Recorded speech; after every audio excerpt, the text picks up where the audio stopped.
I just want to tell Governor Brown, be careful what he whispers to me. I want to be real clear. I want to set the record straight. Number one, thank God my mother wasn't around when that comment was picked up years ago. And secondly, I leaned back. It wasn't the microphone. What happened was one of you guys were able to read lips. I was looking this way. So this press is really talented. And, oh, my goodness. Look, the fact of the matter is you've heard eloquent statements from those who have benefited and will be devastated by the repeal of the Affordable Care Act. You've heard from Governor Brown, who straightforwardly stated exactly what this means. You've heard all of the detail of what the losses will be for ordinary and hardworking American people, middle-class Americans. But you know what? To me, what the Affordable Care Act was all about, I remember sitting in the Oval when we were finally decided this is the final product, and the president kidded me about it, but I said, you know what this does? It means an awful lot of people that I grew up with, an awful lot of families that I know are able to go to bed now and not stare at the ceiling and think, my God, what happens if my wife develops breast cancer or if I end up with a heart attack? I lose everything. I lose everything. What happens if our child has diabetes? How are we going to be able to cover that child? What do we do? This bill is about peace of mind. Peace of mind for Americans to finally be able to lie there and know that, God forbid, something happens like it's happened to an awful lot of us, that I'm not going to lose my house. I'm not going to lose everything. I'm not going to leave my family in distress.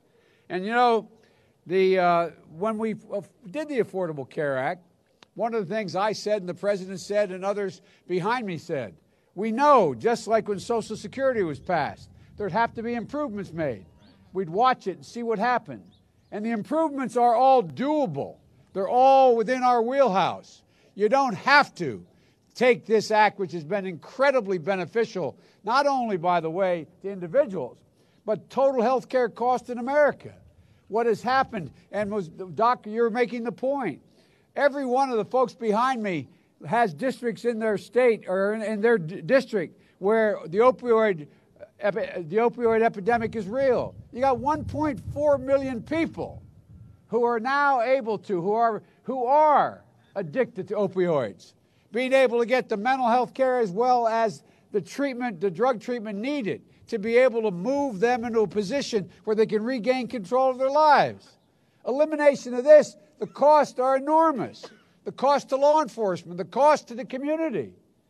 There are so many hidden costs that will be resurrected here if this was repealed. But you've all been standing here a long time and it's cold. Let me cut to the chase. You know, this is, there's nothing fundamentally changed in the Republican Party in the last 12 to 15 years, except they got a president now who is a little more colorful. That is polite, but it's about time we're polite. But look, folks, here's the deal. When you cut to the chase, we're talking about eliminating close to $1 trillion in benefits that go to people to be able to meet the commitment we made that health care is a right, and we're transferring all of that to the wealthy. That's what this is all about. It's about a transfer tax, basically. Eliminating the Affordable Care Act means eliminating an awful lot of things that people badly need in return for what? So the 0.9% increase in taxes for people making over $250,000, couples, can be returned to them so that drug companies and insurance companies and medical device companies can benefit. It's a transfer of about $1 trillion from those folks out there to everybody in this country. That's what it is. And that's classic Republican politics. This is a tax bill for them.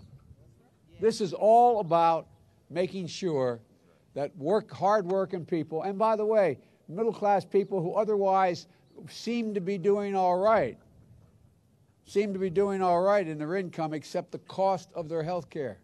And it's saying, okay, pal, what we're going to do is we're going to transfer back close to $1 trillion to people who, in fact, don't need it. They don't need it. The last thing. This is going to mean an additional $57,000 a year in tax breaks for people making $1 million a year. Now, I believe if you lined up all the millionaires in America and said, do you think this is fair? I think they'd say no.